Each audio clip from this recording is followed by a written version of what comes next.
मंच की अध्यक्षता कर रहे हमारे जिला प्रधान राजेश राणा जी, उनका भरपूर सहयोग कर रहे हमारे मेहनती जिला कोऑर्डिनेटर श्री लठवाड़ जी, वह पंडाल में पहुंचे तमाम लिपिक साथियों,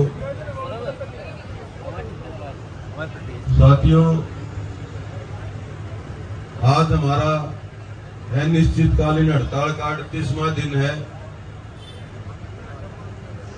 लेकिन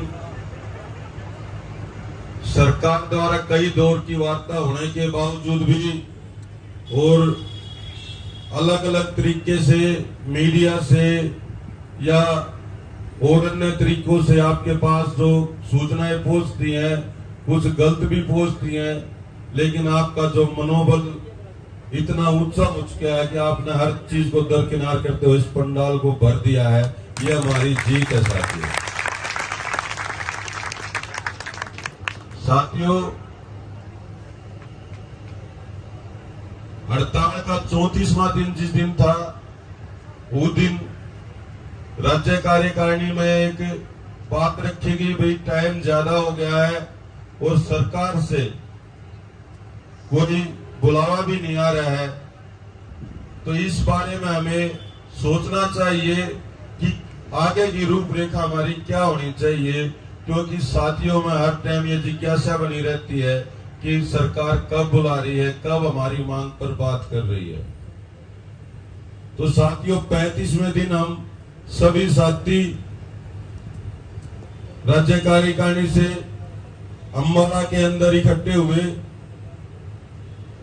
और वहां पर हमारे भारतीय मजदूर संघ के पदाधिकारी श्री पवन जी से हमने मीटिंग की कि सर, हमने आपकी हर बात को फॉलो किया है, हर बात को माना है, शांतिपूर्वक धरना दिया है, किसी प्रकार का कोई वायलेंस किसी भी लिपिक द्वारा नहीं किया गया है और सरकार ने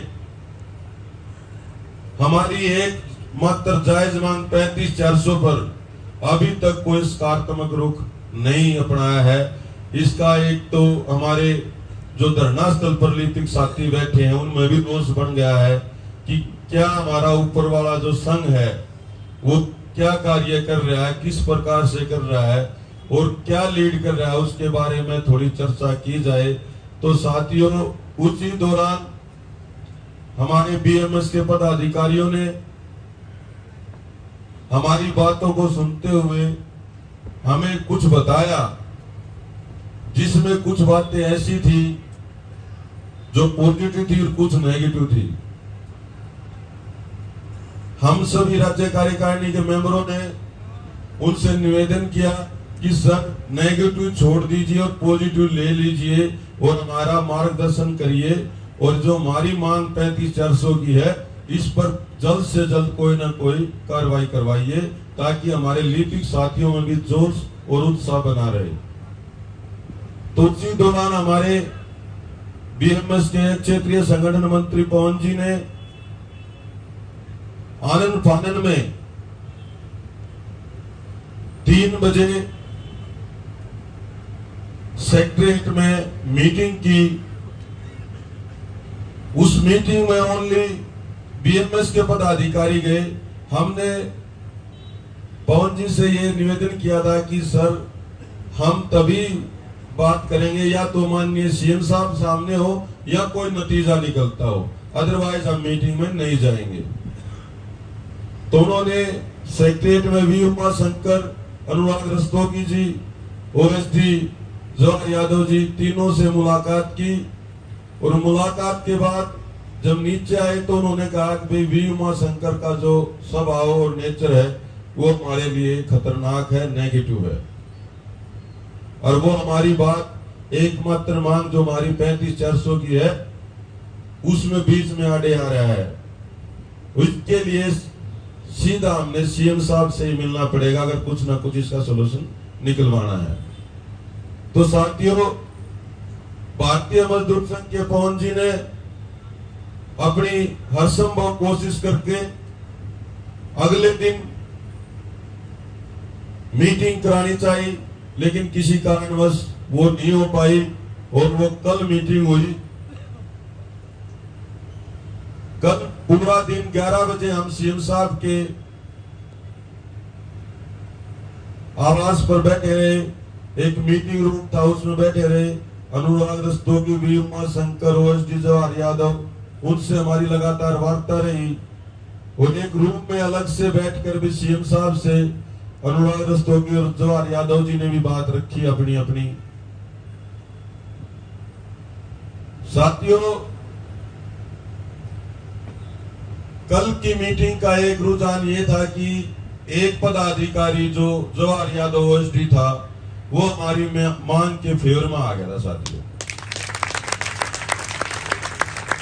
उसके दबाव में दिन रात का अंतर कल हमने देखा कि उसमें ये बात हमारे को ये बात रखी कि भाई अंदर खाने रखना, ये बात भाई मैं आपकी मांग का समर्थन तो करता हूं, लेकिन मैं सरकारी तंत्र के साथ बंधा हुआ हूं, इनके सामने मैंने थोड़ा बहुत रुकावट करनी पड़ती है, लेकिन आपकी मांग जायज है। साथियों, 6:30 बजे करीब माननीय सीएम साहब ने हमें समय दिया। अकबरी मैं डायरेक्ट मिलता हूं, क्यों हमारी मांग भी यही थी कि हम मिलेंगे, अपनी बात रखेंगे, सारी तो माननीय सीएम साहब से रखेंगे, क्योंकि हमने भी उमाशंकर और इन सभी के सामने अपनी सारे तथ्य सारी जानकारी रख दी है, लेकिन किसी भी प्रकार का कोई समाधान इनके द्वारा हमारा नहीं निकल रहा है। 6:30 बजे के करीब माननीय सीएम साहब ने हमें समय दिया और मिलने आए और बड़े अच्छे ढंग से सभी के नाम पूछे और सबसे अच्छे से बात की। और उसके उपरांत हमारे राज्य प्रधान विक्रांत तंवर जी ने हमारी एकमात्र मांग जो 35,400 से संबंधित उस पर अपनी बात रखी कि सर हम लिपिक लगातार 36वां दिन हो गया है, 37वां दिन हो गया है हमारी अनिश्चितकालीन हड़ताल का, लेकिन अधिकारी हमें बार बार गुमराह कर रहे हैं, हमारा कोई भी सोल्यूशन नहीं निकाल रहे हैं। एक लिपिक किसी जमाने में हर कैडर से ऊपर होता था, ग्रुप सी में तमाम कैडर उससे नीचे होते थे या उसके बराबर होते थे। उसकी शोषण योग्यता 10वीं पास होती थी और तब भी वो ऊपर होता था, लेकिन आज के दौर में एक लिपिक की शोषण योग्यता तो बढ़ा दी गई, उस पर एक डिप्लोमा भी ला दिया गया, स्किल टाइपिंग टेस्ट भी लिया जा रहा है उससे अलग डिपार्टमेंट से, उसकी जिम्मेदारी बढ़ा दी गई है। पोर्टल आप द्वारा इतने लॉन्च कर दिए गए हैं भिन्न भिन्न विभागों में जिन पर एक लिपिक काम करता है। जो भी आपके द्वारा योजना बनाई जाती है जनता तक सही ढंग से पहुंचाने का काम एक लिपिक करता है। कोई भी सूचना पहुंचानी होती है उसका जो काम करता है वो लिपिक करता है, एक रीढ़ की हड्डी है लिपिक।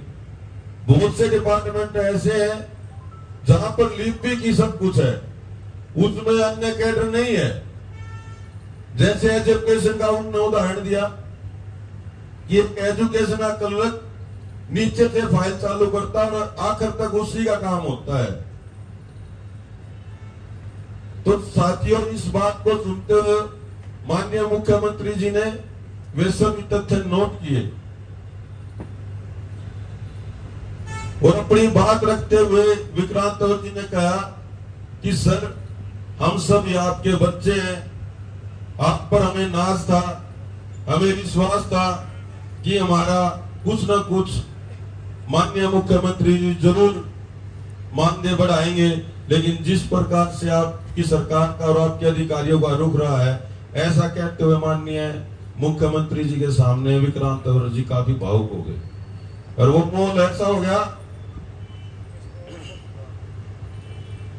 तमाम साथी वहां पर मतलब भावुक हो गए।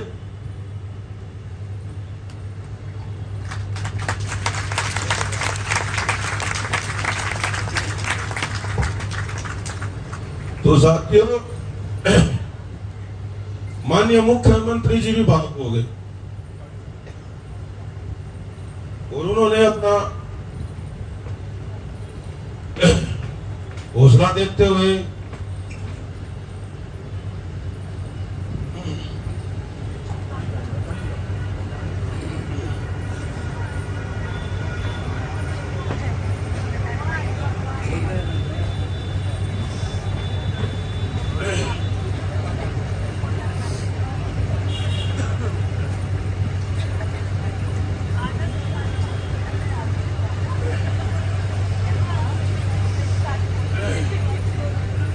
साथियों, सीएम साहब ने भी भावुक होते हुए सभी दस्तावेज अनुराग रस्तोगी, वी उमाशंकर, ओएसडी जवाहर यादव से अपने पास लिए। भाई, जो इन लिपिकों की मांग है, जो ये बात अपने तथ्य बता रहे हैं कि हरियाणा, पंजाब, राजस्थान, अलग अलग प्रदेशों में सभी जगह एक लिपिक का मानदेय ज्यादा है और अन्य कैडर जो उन्होंने पैरेलल बताए हैं, एमपीएसडब्ल्यू, जेबीटी, अन्य कैडर, उन तमाम कैडरों का मानदेय कम है। वे सभी साक्ष्य मेरे सामने रखे जाए और मैं खुद उन पर संज्ञान लूंगा।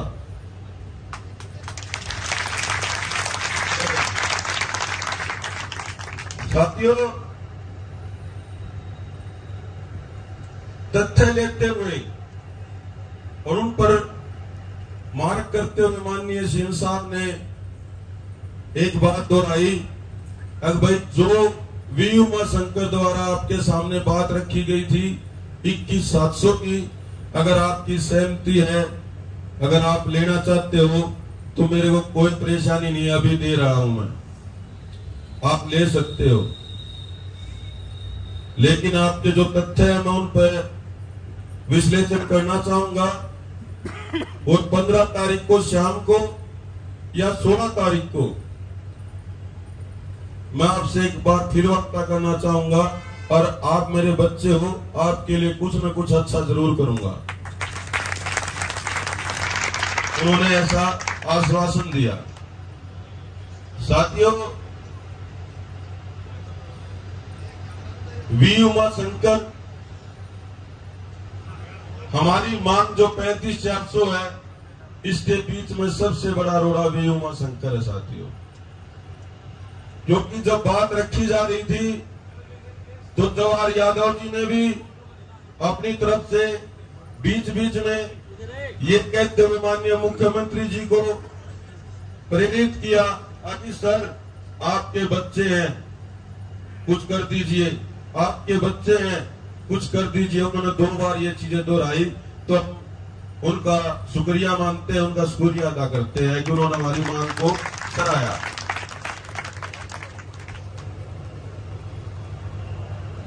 दूसरा, हमारे पवन जी ने भी एक बात रखी कि सर, ये जो लिपिक है 37 दिन से हड़ताल पर बैठे हैं, लेकिन ये राष्ट्रीय हित में भी सोचते हैं। इन्होंने 2,500 से ज्यादा ब्लड डोनेट किया है। आपदा के समय बाढ़ग्रस्त इलाकों में मजबूती से एक लेबर वर्क भी किया है, मिट्टी डाल के कट्टों में जहां कटाव हो रहा था वहां पर काम भी किया है साथियों। तो साथियों, इस बात को सुनने के बाद माननीय मुख्यमंत्री जी ने वहीं पर क्लैपिंग की अपने लिपिक साथियों के लिए।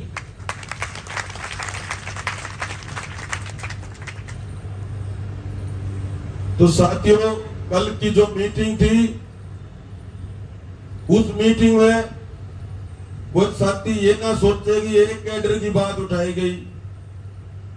उस मीटिंग में चाहे स्टेनो है, चाहे कोई एसडीसी, असिस्टेंट, डिप्टी सुपरिटेंडेंट, पीए, तमाम कैडर जो भी लिपिक वर्ग से संबंधित है, सभी की बातें थी साथियों। और ये पंडाल हर कैडर से भरा हुआ है। और हमने हर कैडर की बात वहां पर रखी है। कोई साथी ये ना सोचे कि केवल लिपिक का भला होगा। मैं आपको आश्वासन देता हूं साथियों, हर कैडर का सम्मान जरूर होगा। इसमें इस पंडाल की गैदरिंग को ऐसे ही बनाए रखें। 15 या 16 तारीख में जो भी मीटिंग होगी साथियों, हर कैडर का जरूर सम्मान होगा। ऐसा विश्वास माननीय सीएम साहब से मिलने के बाद हमें हुआ है साथियों। तो साथियों, जाते हुए माननीय मुख्यमंत्री जी ने खुद यह आश्वासन दिया था कि 15 तारीख को आप हड़ताल पर रहिए, कोई दिक्कत नहीं है। आपने एक मांग रखी थी भी स्ट्राइक पीरियड को ड्यूटी पीरियड काउंट किया जाए। ये छोटी बातें हैं, कोई दिक्कत नहीं है। आप 15 तारीख को देश हित में, राष्ट्र हित में तिरंगा यात्रा निकालिए, लोगों में राष्ट्र भावना जागृत करिए और आपका धरना जो मेरे संज्ञान में है, आप द्वारा अच्छे से चलाया जा रहा है। मैं आपकी प्रशंसा करता हूं साथियों। ऐसा माननीय मुख्यमंत्री जी द्वारा कहा गया। और 15 तारीख को साथियों, हमने ज्यादा से ज्यादा संख्या में कोई भी साथी जो घर पर रह गया हो, किसी कारणवश कोई काम हो, उस दिन छुट्टी का दिन जरूर है साथियों, लेकिन पंडाल में दुगनी संख्या में साथी पहुंचे। और जो 15 तारीख का संदेश माननीय मुख्यमंत्री दोनों जावा अकबर हड़ताल पर रहते हुए जो राष्ट्रीय हित में 15 तारीख को जो तिरंगा यात्रा निकालना है, उसमें बड़े ही जज्बे के साथ, देशभक्ति के साथ, देशभक्ति के गानों के साथ, राष्ट्रीय हित के नारों के साथ हमने वो तिरंगा यात्रा निकालनी है, ताकि माननीय सीएम साहब का दिल हमारी लिपि को प्रति और पसीजा और हमारा मांग जो 35 की है वो पूरी हो जाए साथियों। तो साथियों, आपकी हर मांग राज्य कार्यकारिणी बहुत पुरजोर तरीके से उठा रही है। कोई साथी ये ना सोचे अक भाई उन्हें हौसला आ रहा है, भाई हमने सभी की चिंता है। कोई साथी ये ना सोचे भाई मैं हड़ताल पा रहा हूं, मेरा क्या होगा, मेरा ड्यूटी पर भाई मेरी छुट्टी भी नहीं है। ऐसी बात अपने मन में नहीं ले आया है, क्योंकि ये सबसे पहले ये मुद्दे सॉर्ट आउट होंगे, उसके बाद हमारी मांग 35-400 होगी। किसी भी साथी व किसी भी प्रकार की कोई कार्रवाई नहीं होगी, ये विश्वास दिलाते हैं साथियों। साथियों, आपकी मजबूती जिस प्रकार से आज बनी है सोनीपत के धरने पर, इस मजबूती को देखकर साथियों मेरा तो मन बड़ा खुश हो गया। मैं बड़ा डर रहा था अगर यार साथियों की संख्या कम हो जा, लेकिन आपने जो मनोबल बढ़ाया साथियों, उस मनोबल का हम आगे और ज्यादा मेहनत करेंगे और जो अपनी मांग है 35-400 की, उसको और अच्छे ढंग से माननीय सीएम साहब के सामने रखेंगे। और हर प्रयास साथियों अपनी मांग के प्रति कर रहे हैं, चाहे वो किसी से मिलना हो, पॉलिटिकल दबाव बनाना हो, हर तरीके से लगातार जारी है साथियों। आपकी जो मांग है उसके प्रति हम कहीं पर भी कोई कमी नहीं छोड़ रहे हैं। लेकिन साथियों, सरकार के कुछ अधिकारी माननीय सीएम साहब को गुमराह कर रहे हैं। हम भगवान से ये आशा करते हैं कि माननीय सीएम साहब उन चुंगलों से निकले, उन जो एक इर्द गिर्द उसके जो एक अधिकारियों का टोल बना हुआ है, वो उसको जो गाइड कर रहे हैं, उस टोल से अगर निकल के और ऊपर उठ कर अगर हमारी बात सुन गए तो साथियों हमें तो पूरी उम्मीद है, जिस प्रकार से कल मौत बना हुआ पर अंदर आवास में सीएम साहब के, तो ये उम्मीद है कि कहीं ना कहीं उम्मीद से अच्छा होने वाला है साथियों। ऐसा विश्वास हमें कल लगा। तो साथियों, आपकी मजबूती जो धरने पे है वो माननीय सीएम साहब के पास कल रिपोर्ट जाती है। यहाँ से उन्होंने बताया है, डे बाय डे रिपोर्ट जाती है, हर प्रकार की जाती है। और जिस मजबूती से शांतिपूर्ण ढंग से आप यहाँ पर अपना प्रदर्शन कर रहे हो और लगातार 16 तारीख तक यहाँ पर मजबूती बनाए रखोगे, यह रिपोर्ट भी माननीय सीएम साहब के पास जाएगी, तो हमने अपने पंडाल में संख्या कम नहीं करनी है, बढ़ानी है साथियों। और देशभक्ति के प्रति अपनी आस्था जगानी है। और 15 तारीख को बढ़ चढ़कर सभी साथियों ने भाग लेना। इसी साथ मुझे विश्वास है साथियों कि हम अपनी लड़ाई जीतेंगे। 2 नारे जरूर लगावा साथियों। भारत माता की, भारत माता वंदे वंदे आवाज दो, आवाज दो। हमारा भाईचारा, दीपिका का भाईचारा, सोनीपत के साथी, सोनीपत के साथी। अरे हम क्या मांगे, अरे हम क्या मांगे, जोर से बोलो, अरे मिलकर बोलो, अरे जोर से बोलो। अरे सुन ले खट्टर, अरे सुन ले खट्टर।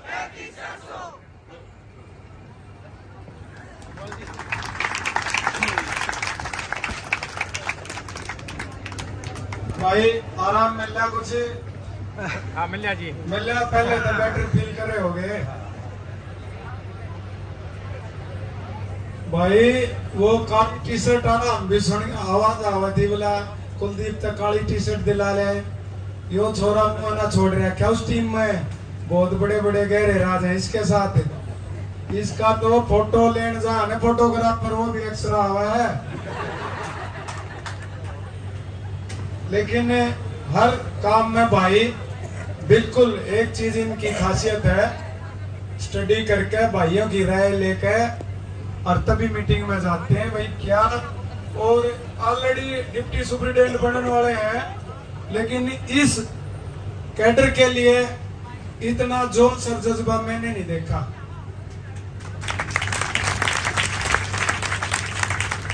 भाई साहब ये पिछले हफ्ते बेटा कोटा में उड़े ड्राइविंग करके वहां पहुंचे, वहां से आते चंडीगढ़ पहुंचे, आज 3 दिन बाद आए हैं।